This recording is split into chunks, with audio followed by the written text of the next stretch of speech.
Hey, what's up, guys? Yo, yo, yo, another. Why do I always do that? Why do I always say yo, yo, yo? I'm gonna have to stop doing that. We have Jeff here with us, Jeff Miller, the founder of Cool Beans Digital. He has grown his agency from nothing to like 20K months. And one bike shop is a monthly retainer of like 10K. Yeah. And then you work with like some of the weirdest niches. So it's not just like the typical like dentists and chiropractors and restaurants and gyms and that type of stuff. So I really, really want to get into that with you. Yeah. First off, I gotta say, if you guys are here, let us know. Give us a heart, give us a like, just so I know you're here, and give us a comment at any time. At any time, ask a question, and we'll get it answered. And if you're on the replay, let me know. I always like to see if people are watching the replays. So give me a one or just say replay down below. But yeah, now we got that out of the way. Jeff, just take it away. Give us a little introduction about yourself. Yeah. So I officially started my Dan Henry Facebook ads for entrepreneurs journey in like December, something like that, like the 25th. And I remember being in a Starbucks. At this point, I had like been fired 3 times from Ericsson, the only real company I ever worked at. I had to move back into my parents' spare house. I was like 30 or 31. Like everything was going bad. Like my girlfriend broke up with me. My dog died. I had to like sell my truck. Like all that country song stuff. All right, see you later. And I had to move back home, and I was at like a Starbucks. And at this point, I had finally gotten like one person to say, "Fine, you can build me a website." And I was like so happy because like they wrote me a check for $1,000. I was like, "Oh my god, this is amazing!" And I changed my title on Facebook to like digital marketer, and it was like Dan Henry, Dan Henry, Dan Henry, Dan Henry, like 20 times in one day. And it Yeah. took me months to finally like cough up the grand. And Mm-hmm. ever since then, it's been like ding, ding, ding, ding, ding, ding, ding. And in the past 3 months, it's been like shooting through the roof. Like, you can scroll back to like my Facebook feed. Like, I do most things like somewhat transparent. And I remember there was one post I was like, "Oh my god, guys! Like, we finally got our $6,000 customer. Like, holy shit, that's amazing! Like, that is life changing dollars." Yeah. And now we're at 28,000 a month for November. And it's like I still can't believe it's true. Like it doesn't seem like it's real. Like the dollars are in the bank, my customers are happy. We just finished like a 2-hour strategy session getting one guy from 3 locations to 13. um, Wow. and then he's like, "All right, Graham, I'm just going to prepay you for some of this work." And he wrote me a check for 5K. And I was like, like, what? I'm not that smart. Like, you don't understand. Like, I'm a normal dude. And like, he sees value in what I do. I think the core structure is awesome. And I finally feel like I'm doing my life's work. Like when I look back at the time I had spent with all this, it's like I'm building my own Da Vinci or like the Leonardo, like the thing at the top or whatever, right? Yeah, yeah, Um, and it's been like a super awesome time. And my goal is really get like 100K a month, and I think we can do it. We're already about a third of the way there, yeah. and yeah, man, it's been crazy, Wow. absolutely crazy. What was the timeline for that? When did your girlfriend break up with you? When did your It but was your like within like 3 months of each other. So I worked for, so I got the MBA from WashU. Don't do it. It's very expensive. huh. And I got like a summer internship at Intel in like Portland, Oregon area. Ended up staying for 18 months, come back to finish the MBA. And I got poached by Ericsson. I was like, "Oh my God, I'm amazing. I'm a management consultant. I'm a Lean Six Sigma, everything. It's awesome." I'm reading all the books like the Smart Stack, like the one that I showed you earlier, like this stuff, you know. And I finally get a job at Ericsson. So I'm like, this is my forever company. And I worked there for a grand total of 9 months at my first forever company with like 401ks and retirement plans and healthcare and stuff like that. And it was the worst fucking 9 months of my life. Like every 3 months, I got fired or transferred. They Yeah. laid off thousands of people. And in the last 9 months, then like 6 weeks, there was like a 6 week time frame. Girlfriend breaks up, job fires me. I have to move out. I move back home, and I've got no money. All within like a month and a half. Like on the scale of life, all the way at the bottom, right? Yeah. Um, and like I finally found the place where like my customers value what I have to say to do what I'm saying. Like the buy Mm-hmm. shop guy, I was like, "Here's your customer database.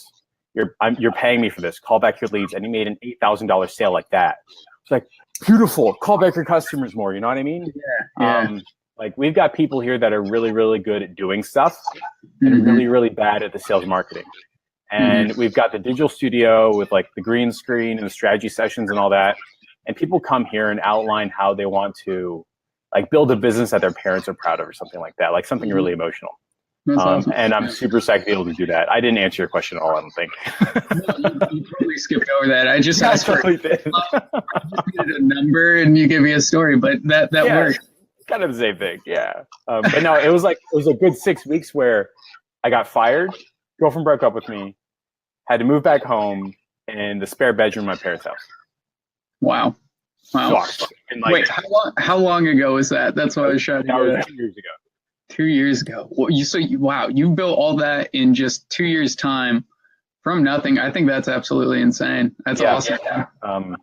I don't know how, to be honest. Like you can go through my Facebook and like I post on the Faith, the Fafe, Faffy, and the Faffy. That sounds smart, right?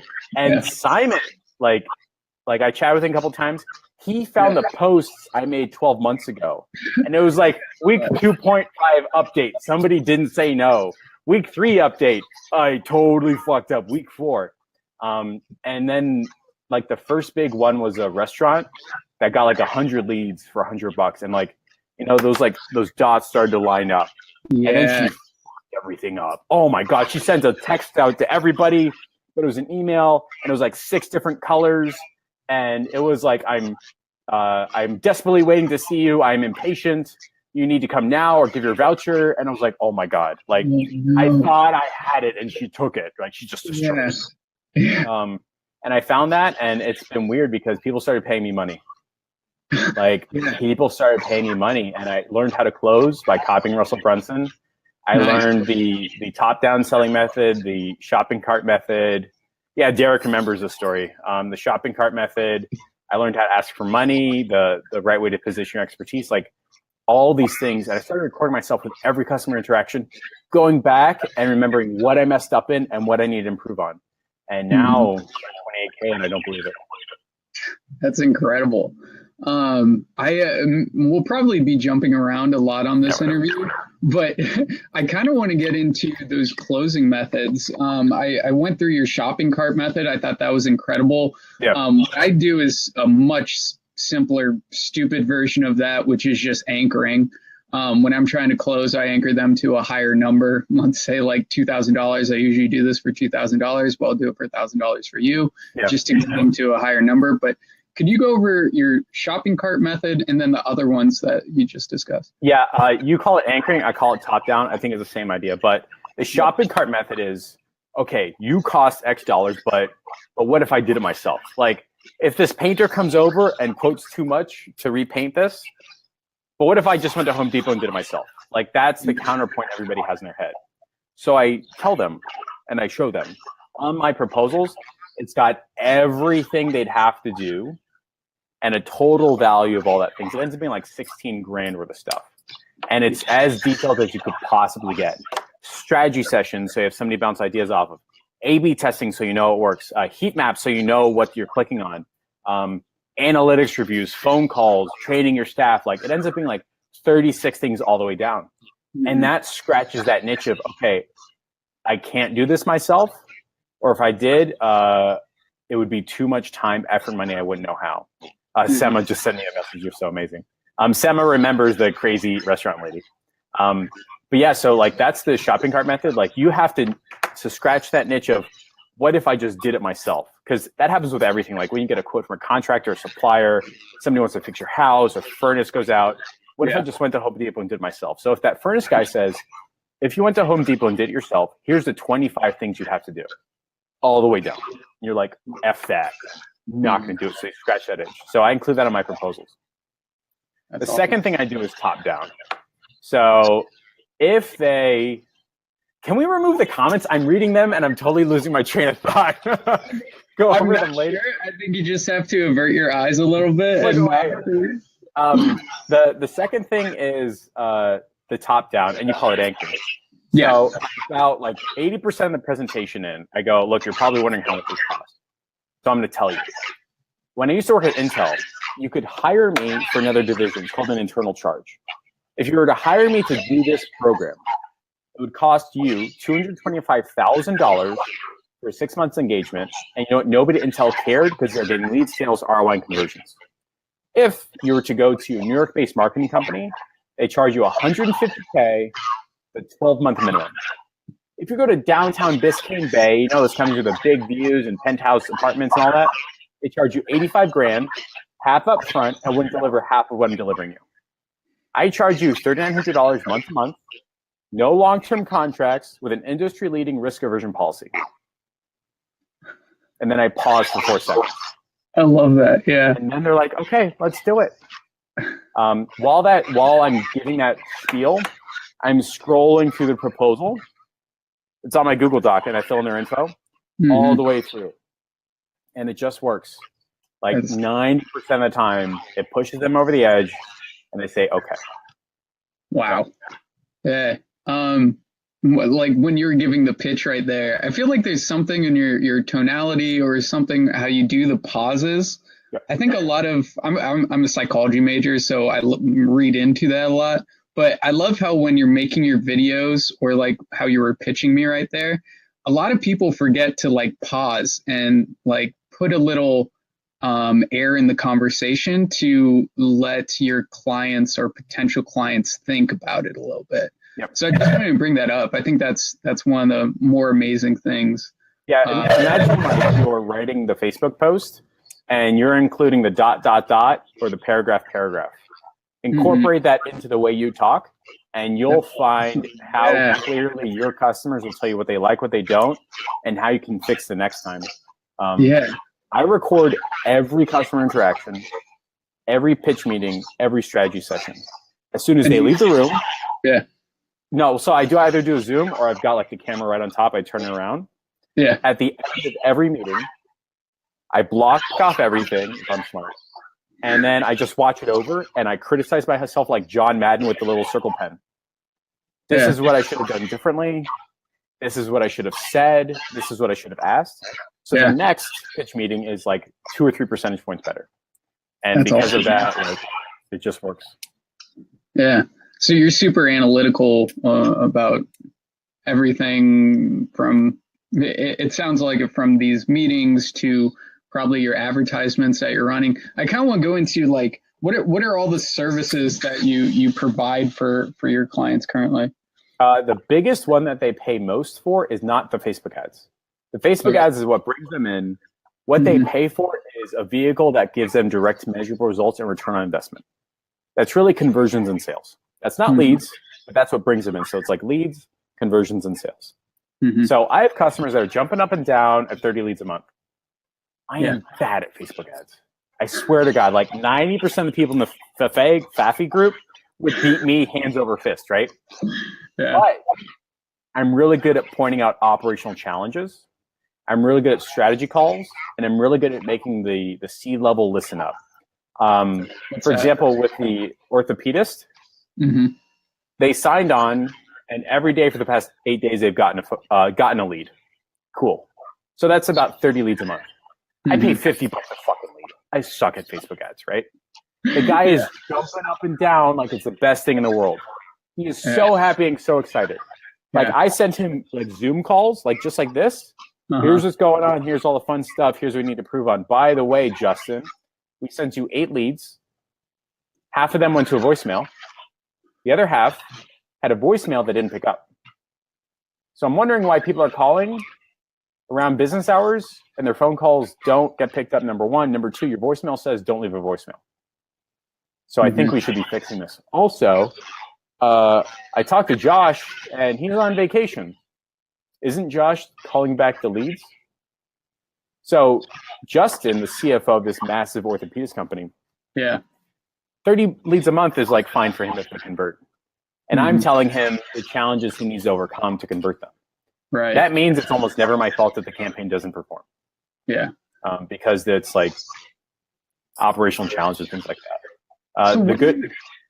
That's really frustrating when you're producing the leads and then your clients aren't calling or closing them. Like, what do you do from there? So we just finished a 2-hour strategy session with a car wash guy. I tallied it up for 2 months. We got him 97 leads. Yeah. Facebook identified them as potential customers. They saw the ad. They clicked on the ad. They typed in their name, number, and email, and sometimes they called. But how many people called, Jeff? 60 people called. Oh, It's a lot. yeah. I track everything. I listen to the phone calls. I've got CallRail. I can see what happens. So I listen to the voice messages. Some guy says, hey, my name is Brandon. I like the 2 free upgrades. The guy on the other line says, what? No. I'm like, what? Rafiq, what the hell are you doing? This guy wants to buy. Bring him in. Yeah. Another time somebody called and you couldn't hear the guy on the phone because the stereo was so loud. 4 times it was a butt dial pickup. So the phone's in their pocket. Yeah. You hear the change in the pocket. So half the phone calls of people saying, I'm ready to buy, gone. Yeah, happens all the time. If you're not using the CallRail, you're losing money. CallRail. So is that callrail.com? I don't use that. Yeah, that's it. Just callrail.com. I use it for every customer. You need to be tracking the stuff. So the thank you page, the landing page, all that stuff, don't put their phone number. Put the CallRail number it forwards on. It says this call may be recorded for quality assurance. You get a notification on your phone when you generate a phone call. You can text the owner saying, hey, Jeff sent you a phone call. Here's the voicemail. That's the owner awesome. listens in and goes, oh, I guess Rafiq sucks at conversions. Maybe we should hire Jeff to create a conversion academy for the car wash company. There's a $5,000 check. Yeah. Oh, so that's a way to upsell them and like fix one of their problems. Yeah. Like think about it like your goal is to provide so much value that these people run hand over fist trying to pay you money. But you have to identify the value you're providing. I'm not providing just leads. I'm providing conversions and sales. So we do the leads. We see there's a conversion problem. So we fix that. And then I'll bet 3 months later, there's going to be a sales problem. So we're going to introduce upsells correctly. We're going to go data mining on their, what's it called? Their big old marketing list. And we're going to be doing a lot of cool stuff about getting sales from people who converted from the Facebook ads. We build cars that deliver direct measurable results. It's just right now, Facebook ads are the best fuel. Oh, there's noise in the sound. Noise in the sound. Is that something on my end? Is everybody experiencing this? Can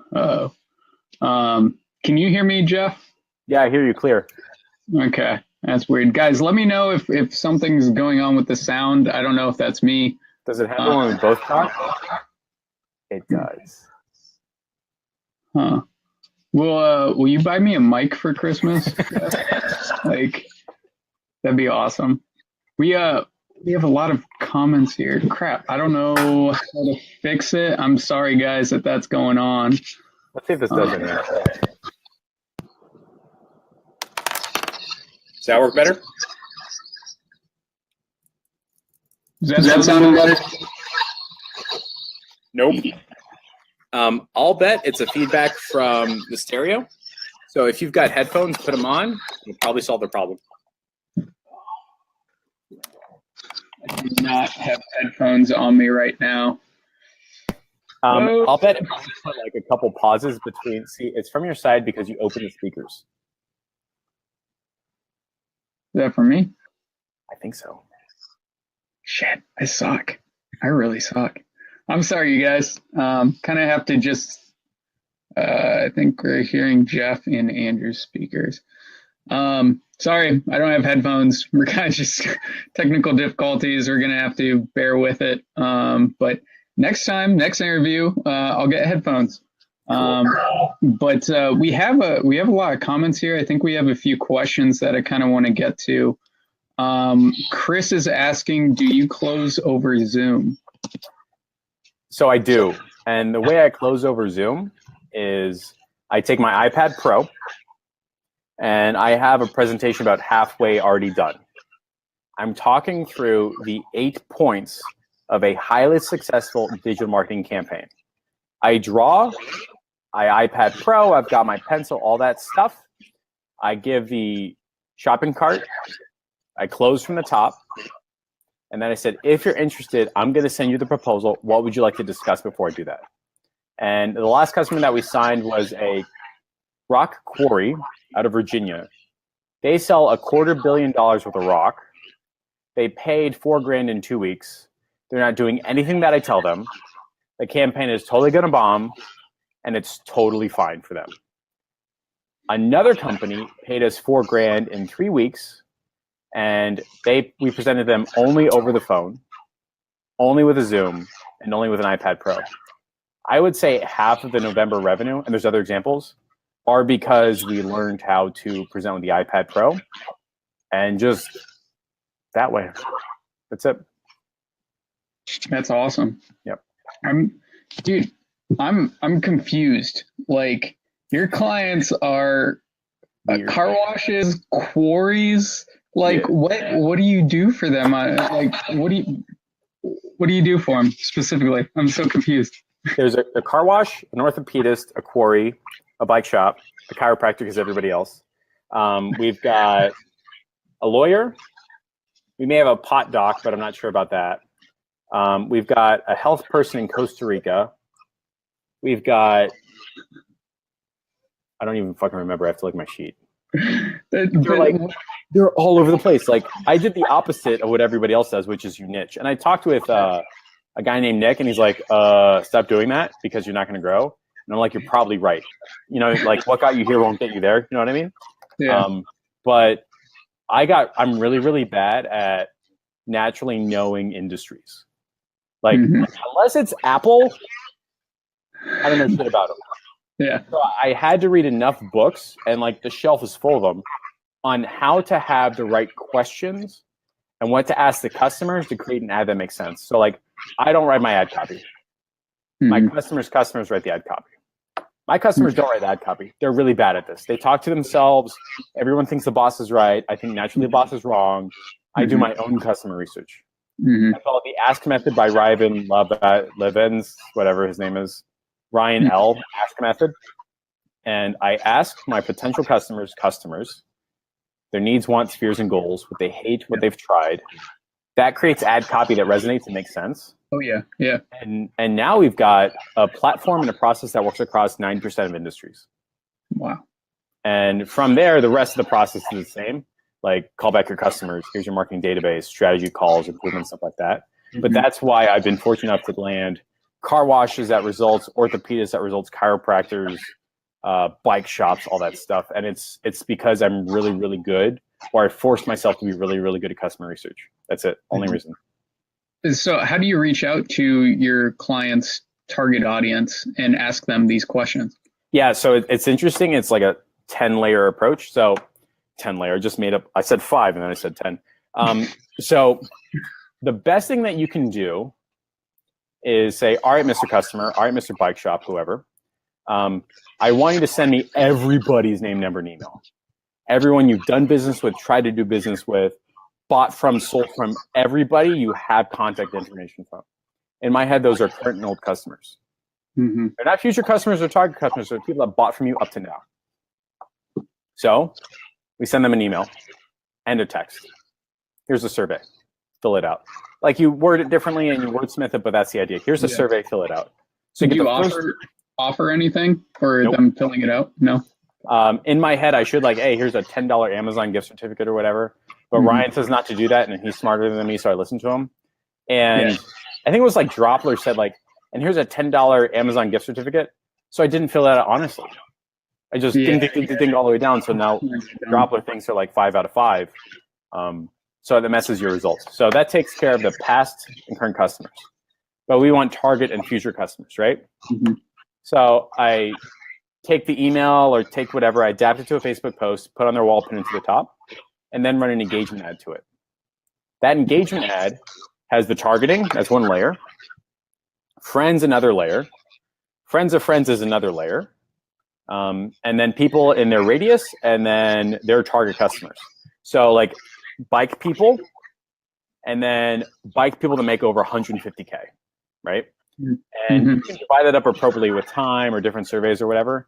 But that's how you end up with enough customer research to correctly make an ad landing page, thank you page that performs. So I'll give you a good example. Let's say a bike shop came in and hired me. what would I put? I have no fucking idea. I don't have a bike.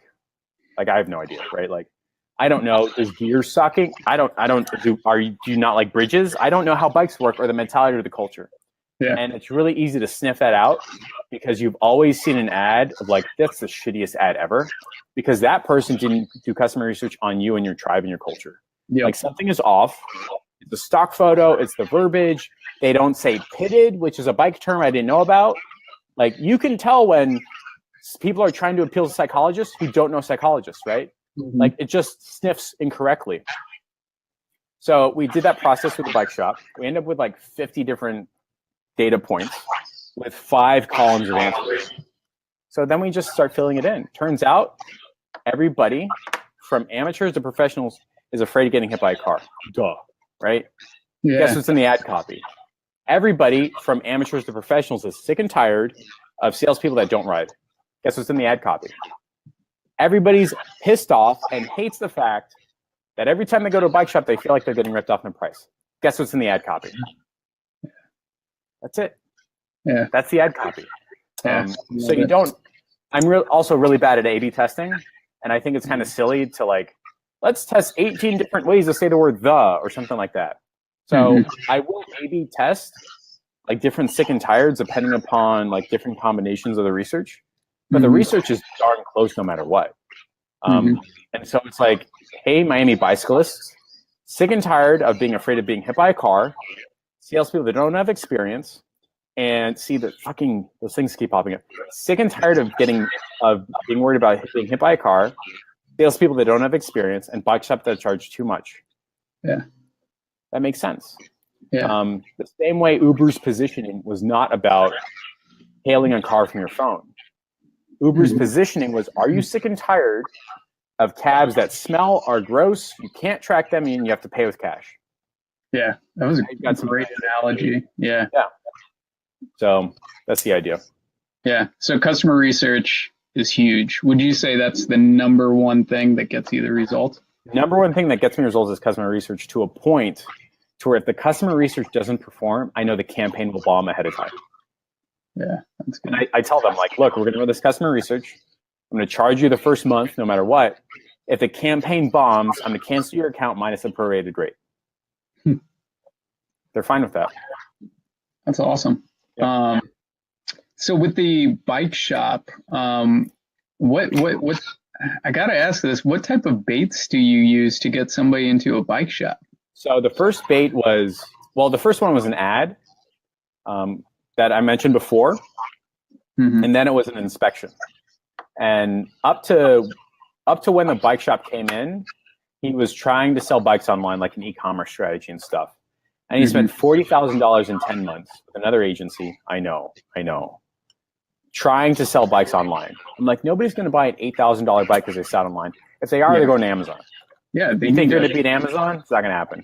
Yeah. You need to build a cult and a culture and a religion and a tribe based upon people coming into the store. What would you rather have?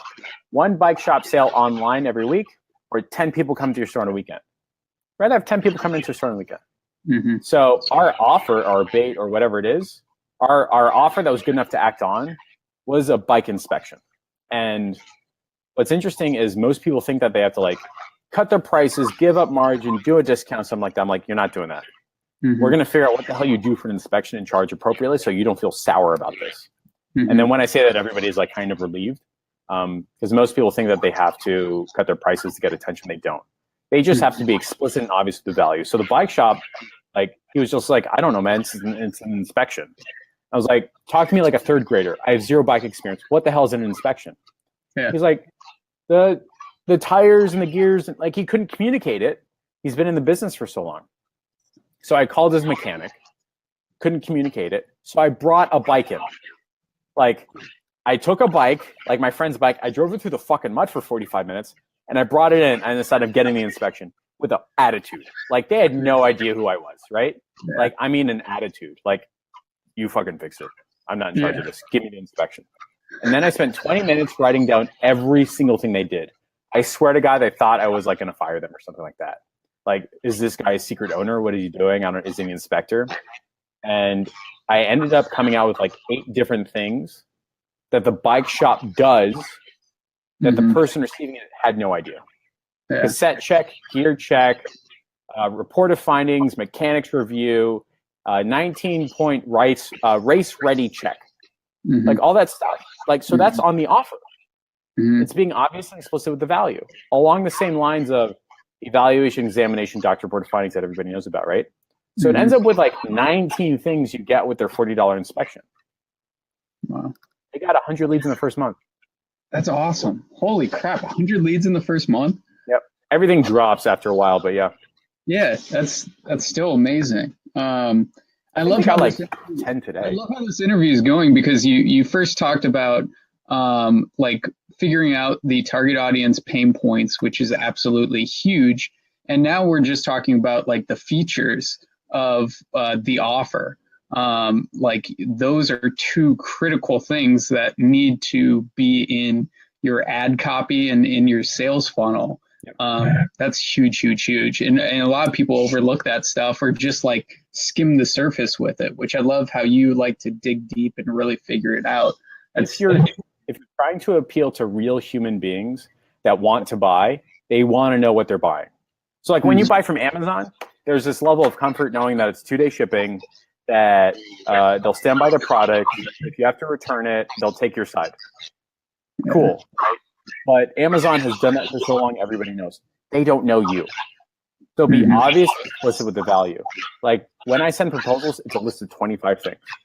Obvious and explicit with the value. When you look at the bike shop ad copy and the offer, 16 things, obvious and explicit with the value. Car wash is another great example. Calls it the deluxe. What the fuck is a deluxe? Like, I have no idea. Like, come on, man. Like, I haven't washed my car in 6 months, and I live on the beach. It's covered in sand. What's the deluxe? And he goes, I don't know, the deluxe. I'm like, you mean the number 2 from McDonald's? Give me the bacon. Give me the hamburger, the French fries, and Coke. Tell me what's in it. Couldn't tell me. His mechanic or his car wash GM was sitting right there earlier today. Couldn't tell me. So I went, and I figured out 12 things that they're doing. Then they got 197 leads in 2 months. Jeez Louise, that's sweet. And you're making 10K off that a month, which is off the bike shop. The car wash, they're going to be at 7.5K this month, and then we outlined 13 more locations at 1,500 each. Wow. Yeah, so that could be like a 16, 17 grand account. I mean, that's just what happens when you put the little extra work in on like clients that can actually pay you. If you put, I've put in extra work in on clients that are crappy and don't have that like extra cash to float. That's stupid. But when you find clients that are willing to pay you that type of money, it's so smart to put the extra work in and figure out what works. It was entirely my fault that I had customers that couldn't afford to pay me because I wasn't obvious with what they were getting. Like, there's never been a time in human history where ideas outvalued money. There's always money for an idea. But the reason why I was attracting people or doing business with people that couldn't afford to pay me wasn't because they didn't have any money. It's because I wasn't obvious and explicit with my value. Like, every single person watching this can do 3 things right now to make more money from their same customer base immediately. Sneaky survey, customer database, strategy calls. Do that, you'll double your money right off the bat. But nobody puts strategy calls in their proposals. Everybody talks to their customers. Everybody has a dedicated account rep. Phone, text, email support, 24/7 access. Why isn't that on your proposal? I love it. So I want to get into some of these questions because they're piling up, as you can see. But they're distracting you. But I wanted to ask one more question about the strategy sessions. So what goes into the strategy session, and what are like the main points that you like to hit on to really like set yourself apart and like show that you're the expert in this field? So half the time I make it up, but that's not a good answer. The other half the time, that's not true, not half the time. Like, I would say 15 to 20% of the presentation is made up on the spot. So if it's a 60-minute strategy call or a 60-minute presentation, I would say 15 minutes is like ad hoc because you get an idea, right? The other 20 minutes are like, you read this book as an example. The tipping point. Figure it out with your customer. Have a conversation. This one. Like, read a book, talk to your customers about it. They'll pay you a lot of money, right? So we'll go over like a business idea, a strategy to implement in their business. We did value ladders with the Let's Bike Shop. Today we talked about targeting and retargeting, conversion academy, stuff like that. With the orthodontist, it was, why did you get a guy on vacation to call your customers? Like that type of stuff. And then I would say a third of it is kind of structured. So my thought process is always results, dollars, sales, done. Like that's the first 20 minutes. Here's the leads that we sent you. Here's a big old list. You're supposed to have done your homework and figure out who bought. We're going to compare. We're going to figure out if anybody called them back, text them back. If you got them on the phone, how's that conversation? Did you ask for an appointment, sale, referral, or a appointment? Appointment, sale, referral, or callback. Big Excel chart, right? So that's usually like the way I break it up in my head. Sometimes I ad-lib for like 45 minutes, which is kind of rare now. But I'm realizing now that every single customer gets cohorted. Like you're a freshman, so here are the classes that you take. Then you're sophomore, the classes you can take. And I'm realizing that as we bring on customers, they go through like a 90-day process. So we're standardizing that now. Like your first strategy call is going to be about this. Your second strategy call is going to be about this. Third strategy call is going to be about, you bring your employees in. We're having conversation with employees and saying what's going on with the leads. Fourth week, sixth week, eighth week, stuff like that. So that type of idea. Yeah, I love it. Just something that I've been doing with my clients is doing a strategy call, which goes over three things. So the value ladder, because that's super duper important to set up, how you're getting the leads in the door, how you're moving them up, what your customer's buyer's journey looks like. And then going over the three different types of traffic. So I show them my value. So I'm showing them, hey, you need to move traffic that you pay for and traffic that you don't own into traffic that you pay for. And then you can market to those people over and over and over and over without having to pay for that. And then going into problem, agitate, solve, just to go through, hey, this is what like your ad copy is going to look like, because we need to figure out the problems. We need to agitate the problems, and then we solve it with your product or your service solution. Like that is super basic. Like you're kind of like above me right now with your strategy calls. But for people that are just starting out, those are three things that I love to go over that kind of set myself apart, and like they start looking at you like the expert. Correct. Something I forgot to mention. This is a plug for Derek. When my son, when my bike shop was not performing as well, Derek helped me figure out a bait, which is what you're referring to. It's like the 4-step guide to figuring out your road bike or something like that. And it's because of Derek that we kept the account and ended up getting like 20 leads that month because people wanted the bait that he created, Derek with the beard. Because I saw his comment come up and just remembered to give him credit. So hire Derek. Go Derek. Let's get to some of these questions here.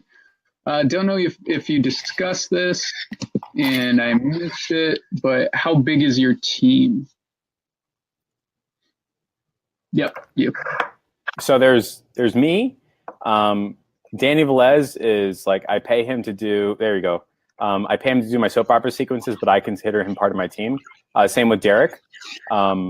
Jim Minibach does, I mispronounced his last name. He does some of my like graphic design work. And I just hired somebody to do Facebook ads who's smarter than me. But it's all like contractor based. That's not to demean their work, but that's like the nature of the relationship. The only thing other that I can think to answer that question correctly is like these two guys that aren't here, because it's like they don't work after 5. But that's my audio guy and my video guy. And so they yell at me for like 20 minutes to get my script correct. And then they put up the video that makes me look somewhat acceptable. So all those like 90-second videos that are on my Facebook wall, it's only because of them that I look good. Like I write the script and I nail the wordsmithing, the tone, the inflection. But I swear to God, like without them, I would say like half the business wouldn't be here. That's awesome. Yeah. If you guys are not friends with Jeff right now, add him on Facebook. His 90-second videos are super informative and just like little shots of like knowledge espresso. Like they're just so Thanks, dude. That's awesome. Yeah. I would recommend that if somebody's starting at 0 or near 0, copy and steal everything I do. Just take it. Like just write up what I did and do it in like a Facebook post, like 90-second marketing, 1, 2, 3, just take it. Like, give me credit when you can later on, not when you're struggling and starving. And someone gave me that recommendation a while back, and it's because of that, like, it's been working. I would also suggest that they do some type of, I mean, this was Arnie's idea that, like, you got to structure your Facebook wall so somebody can spend 20 minutes confirming it's a good idea to do business with you. So start today putting stuff on your wall. Don't delete old stuff. My old fraternity photos on there. You can find them. Everyone's allowed to be a human. You know, you're allowed to mess up. But from like this point on, just write quality content worth reading and writing. And you'll find that your Facebook profile naturally confirms and converts people to buying from you, or at least having a conversation. And so if that means you got to like copy and steal from me and do it, guys, like, it's well worth it. Yeah. So how do you find these business owners and add them to your Facebook? So when I meet people, and like I was in a fraternity, before my fraternity, I was like very like StarCrafty. And then they made me become like a social jock. So now I can have that conversation. So whenever there's somebody that has an inkling of doing business with me and they hand me a card, I'm like, look, I don't want your card. I'm Facebook first. I'm just going to friend you on Facebook right now. Then that's awesome. Naturally get confirmed and converted. That's sweet. Yeah. Yeah. One other strategy. Have you used Reference USA? No, but I'm looking that up right now.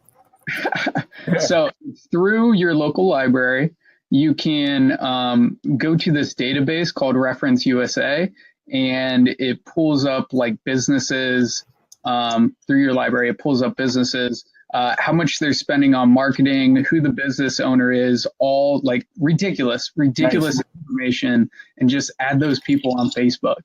Like, just it's stupid. That's so fucking smart. You have no idea. Like, I don't know if you're familiar with like John Loger and the Consulting Champions and all that. Oh my God, someone's FaceTiming me. Decline. So John Loger, he's another big reason why I've had like any level of growth. And he's like, just go after people with money. Like if the guy spent $1 million a month on Facebook ads, just be like, hey, I've got a better way, give me 10K. The guy's fine with it. It's a rounding error, and he'll give you enough money to where you can get started, and it'll change your life, and you'll work like a dog for it. So that's exactly what he's talking about. He's got like a different version, but same idea, same exact idea. That's awesome. We've got a question here from Rock. I hope I'm pronouncing that right. ROQUE. Okay. Okay. I'm so sorry. I've spoken to him before. Oh my God, I'm such an asshole. But he's asking, what do you offer them exactly? And I think we were talking about the bike shop there. Rock, if you can clarify that a little bit for us, that would be awesome. Let's see, what else do we have? Here we go from Mer. How do you manage to do marketing for such niches that you don't have previous experience with? Customer research is 90% of the reasons why any of our campaigns perform.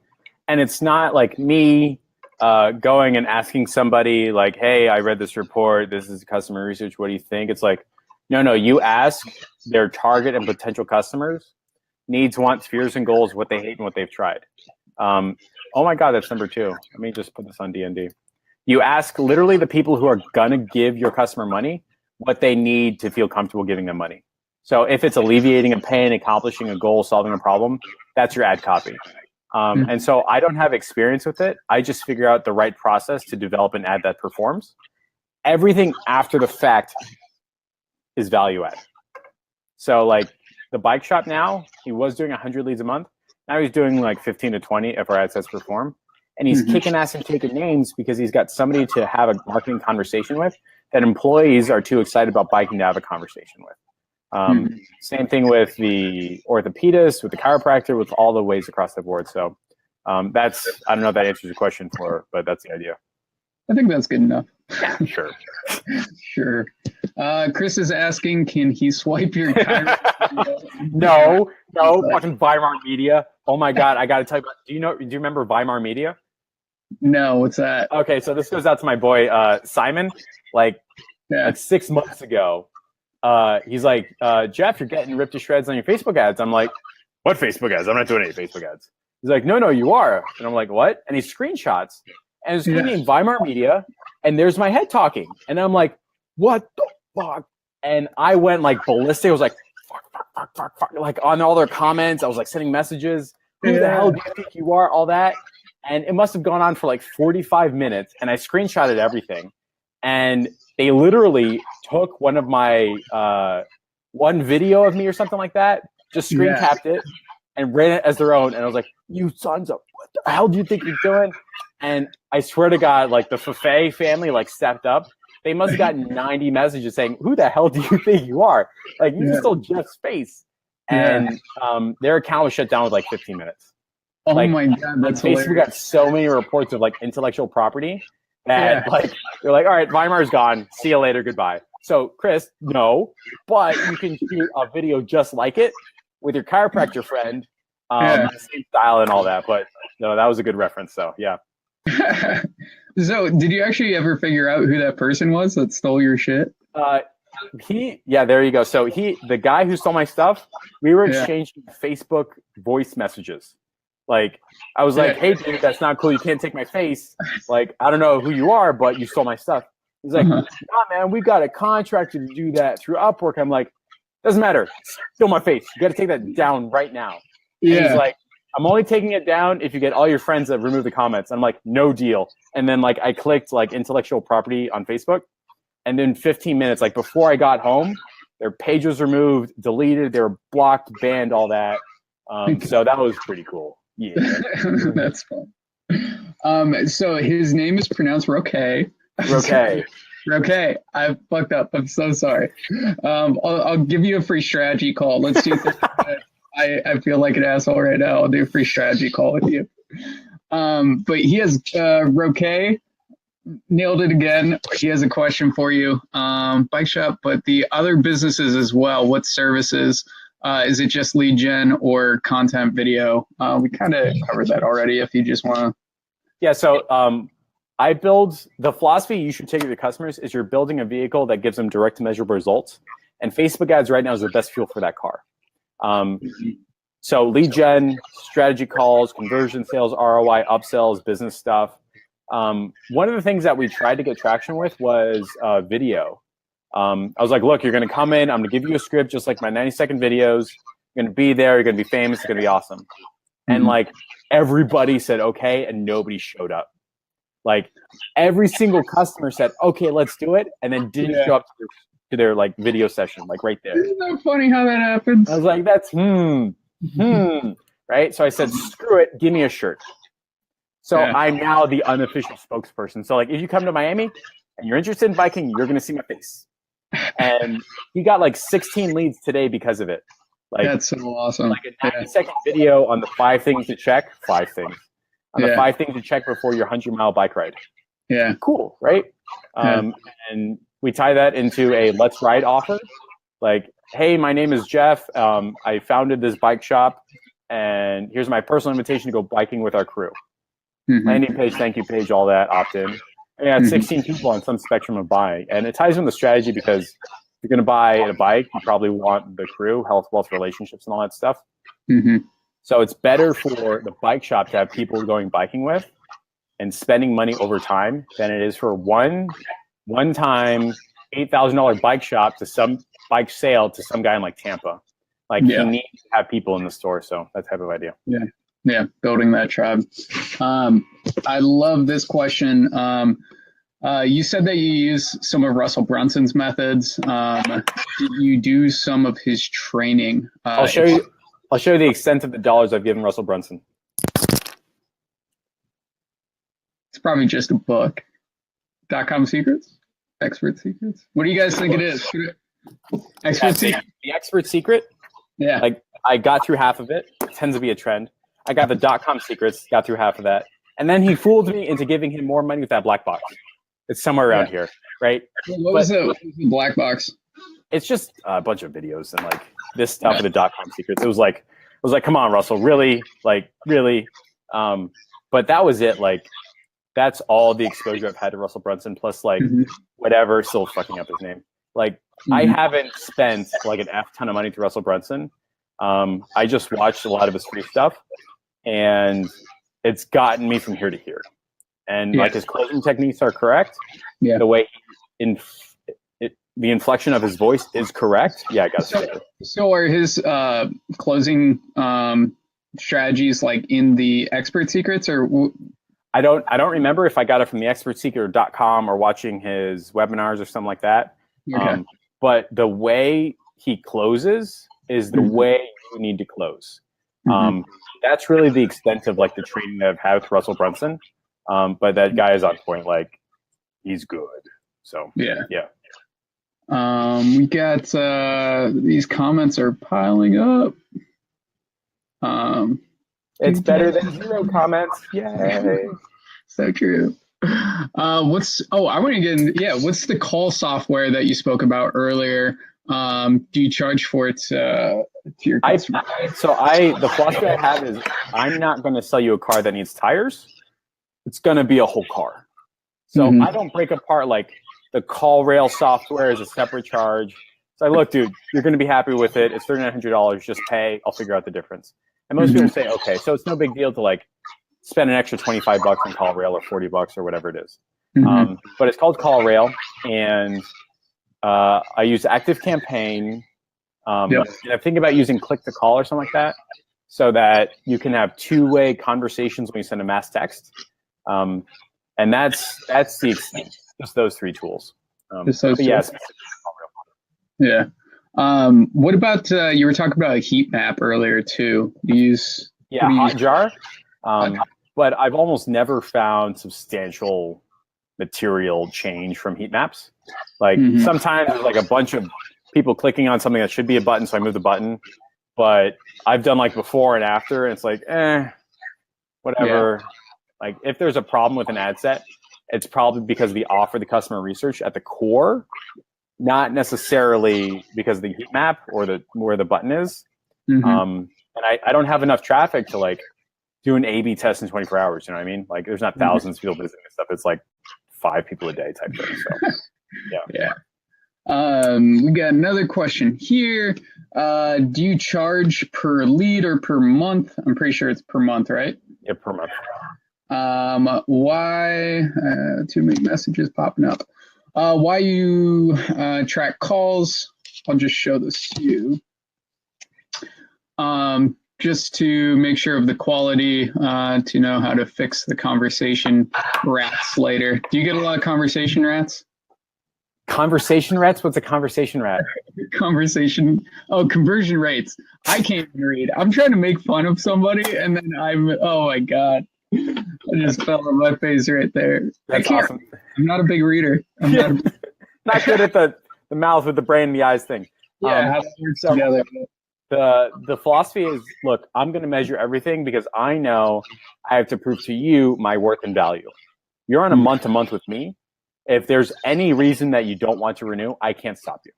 But I'm going to do everything I can to prove that this thing works up to a point and measuring it down to the phone call. And the people that I'm dealing with or want to deal with are like, I'm interested in that because I want to know what the front desk lady is saying. So that's why I track calls. And then I get to send them a text or have a strategy call or review that says, look, we sent you 65 phone calls. We're doing our job. You're spending $4,000 a month with us and you're getting a whole bunch of business, a whole bunch of actions. Why aren't these people converted? Maybe it's because your voicemail picks up during business hours. Maybe it's because your voicemail doesn't sync with the ad set. Maybe because they shouldn't be getting the voicemail in the first place. Or at the very least, your voicemail shouldn't say, don't leave a voicemail. Yeah. Right. And this is a $22 million company with that problem. If I wasn't tracking, if I wasn't call recording, their CFO would just call me and say, look, man, we tried. It was a good idea, but I can't prove that this works and it probably doesn't, so tough. So you want to have a different conversation, one that says, here's what I did, here are the results, you messed up. And that keeps people around longer. Yeah. I'm going to start using that CallRail. That is so smart. Because I work with a lot of gyms that have like a primary gym owner, but he's not the one doing the outreach. It's their general managers at the gyms. And I know they're not following up properly. I take my gym leads into a bot sequence, and like I can see the conversations that are going on within Messenger, and like they're getting messages saying like, "Hey, you didn't pick up my call. Hey, I've tried to come into your gym yesterday and you weren't there." And it's like, That oh my, needs to be part of your strategy session, that you have the guy that pays you a check and you put on a big fat list that says, like, let's say Jeff is having the bot conversation. When Yeah. Jeff signed up, his comments, name, number, and email, what are we doing about it? And you make him like write it in, like, what are we doing about it?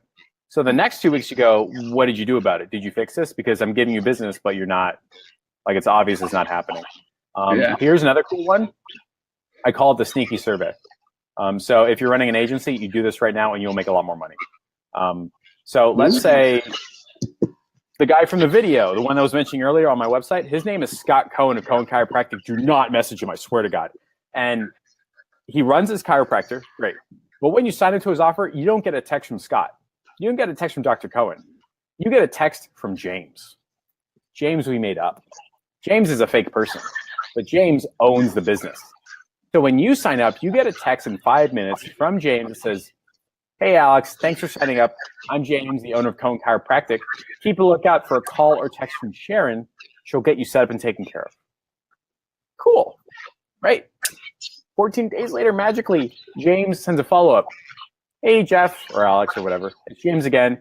"How was your experience with Dr. Cohen? Did you get a Chin's user voucher? How was it?" And I swear to God, they will lay it into you hard. Super hard. I've gotten, like, I review these texts. I was approached with an attitude. "You guys were closed. I couldn't find your location. I called and you didn't pick up. I never got a call back. I never got a call back. I never got a call back." Like, I've got 50 responses proving that these people are interested, that they're responding on some purchasing spectrum, but they hate you. So we got to fix that. But the front desk lady either didn't call or didn't call enough. These 5 people, numbers, these 5 people still want to come in. Why haven't we closed them? So when you present that information, you're creating a problem or alleviating a problem, and you charge for that solution. And it's super easy to go from 2K to 3K or 3 to 4 or 6 to 10 or something like that. And they do it every single time. That's awesome. Yeah. Dude, I love these little tips that you have coming our way. Like, I know you have the knowledge. Give me like 3 major tips that people can use immediately to take their agency to the next level. Everybody here knows everybody here knows the ClickFunnels to Zapier to Google Sheets thing, right? Everybody does that. Simple, you set up once, it runs forever. But nobody here is selling a customer database. Nobody here is saying, I'm going to create 100 people. You good? Yeah, I almost ended the live. Oh crap. No, we're good. We're good. But nobody here is creating a customer marketing database filled with people that saw the ad, clicked on the ad, typed in their information on some spectrum of purchasing, and maybe even called. So you have to create a customer database. It's just a Google Sheet. And if you've got multiple ads, create a column that says like what they came from. It said, "Hey, Mr. Customer, I'm going to create a customer marketing database for you. Everybody on here has opted in and either bought or not bought or some spectrum purchasing. So your homework is go down this list one by one every other Sunday. Spend 45 minutes and just call them back. Hey, this is Alex. Hey, this is Scott. Hey, this is Danny. Whatever you want to call it. Here's 4 or 5 scripts that you can pick from. And just ask them how they're doing, if they got any problems they need solved, and ask for an appointment, a sale, a lead, or referral. That's it. Done. 2-minute conversation, leave voicemail if you want. You will make an extra $8,000 to $10,000 by calling back your people once every 2 weeks. Guaranteed. That's what I do. That's what my best customers do. My shittiest customers don't do that. So include in your proposal is the creation of a customer marketing database. You're going to make an extra $2,000 right off the top. Awesome. So that's 1. Yeah. Or do we want to count that as all 3? No, the first one was a sneaky survey. Okay. The second one was the strategy calls. Okay. And the third one was the customer marketing database. Like, if you do those 3 things, you will make more money. And it's the reason why my customers pay me more money. Yeah. Okay. You did do all three. I'm an asshole for trying to make you do more. Is it 4 or 5? Those are the only 3 I'm kind of like kosher with sharing right now. The rest is like a little bit too close to the heart. But it's the customer research was another one. That was number 4. Dude, you killed it, man. You brought so much value on this call. If you guys have been loving this, give us some hearts, give us some likes, some like wow faces. I love those. Woo. Yeah. We're gonna be wrapping things up pretty shortly here. And Chris, I'm using BeLive to bring the questions up on the screen. I love BeLive. Is P dope? What else? So we were talking about bots before this call, and you said you don't think you're gonna jump on the bot train. I haven't. I know it's there. All that feedback. I know it's there. I haven't gotten to it yet. I'm going to. It's just been the past 2 months have been like, oh my God, I'm making a lot of money. Let's like make sure that happens. You know what I mean?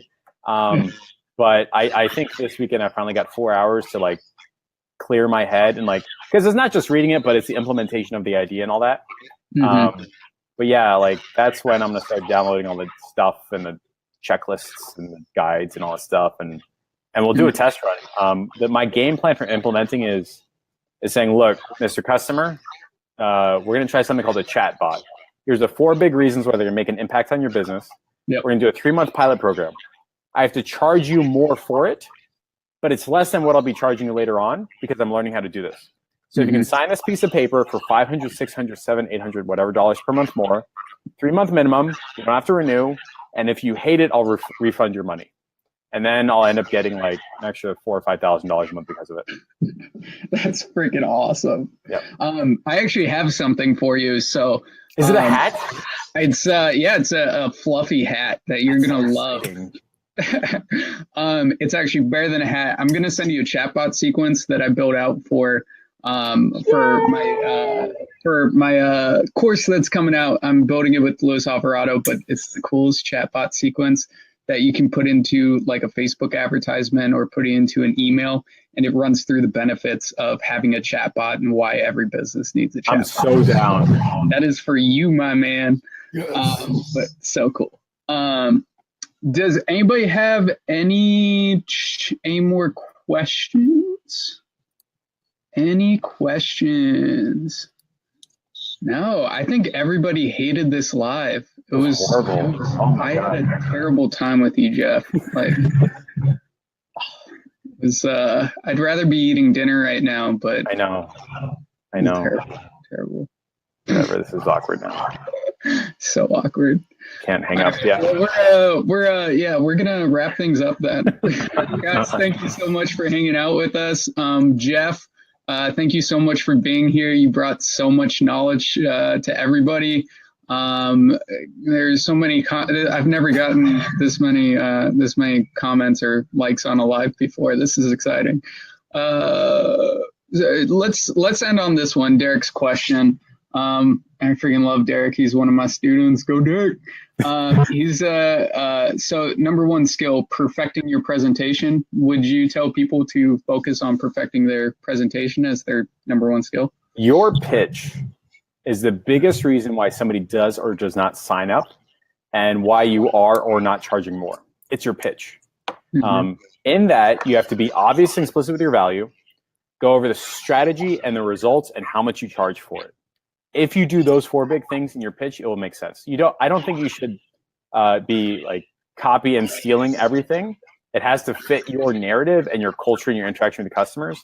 I have found that my best performing pitch is the whiteboard style, because an asshole with a whiteboard is a strategy session. That's it. Like I yell at my customers, like, why would you do that? I can't believe you're doing that, right? So I have the whiteboard. It's like floor to ceiling. We drywalled it, painted it. It's a like whiteboard paint, all that. People come in and they have to listen to me for 45 minutes. They can't leave. Like I'm right by the door. What are you going to do? You're not going to walk out, right? And so I outlined the 6 important and key steps to a high performing digital marketing campaign. I call it the wallet out, ready to buy button seat customer campaign. It's customized to them, maybe like 10% or so. And then that's the presentation. That's awesome. Yeah. I love me some whiteboards. I love being an asshole with a whiteboard. That's so fun. That's sweet. Awesome. I'm terrible at ending these lives. I guess bye. I don't See you later. Deuces. I don't know. The awkward high five. We'll go with that. Jeff, I'm pretty sure you're a nice enough guy to answer some more questions if like they come in on the comments. So that'd be cool. If you guys have any lingering questions that you want to put in the comments down below, go ahead and Jeff and I will help answer them. Thank you guys so much for being here. And Jeff, oh my God, this was sweet. This was awesome. I had so much fun. We'll talk soon. All right. For sure. Peace. See you guys. And Jeff, stay with me. Don't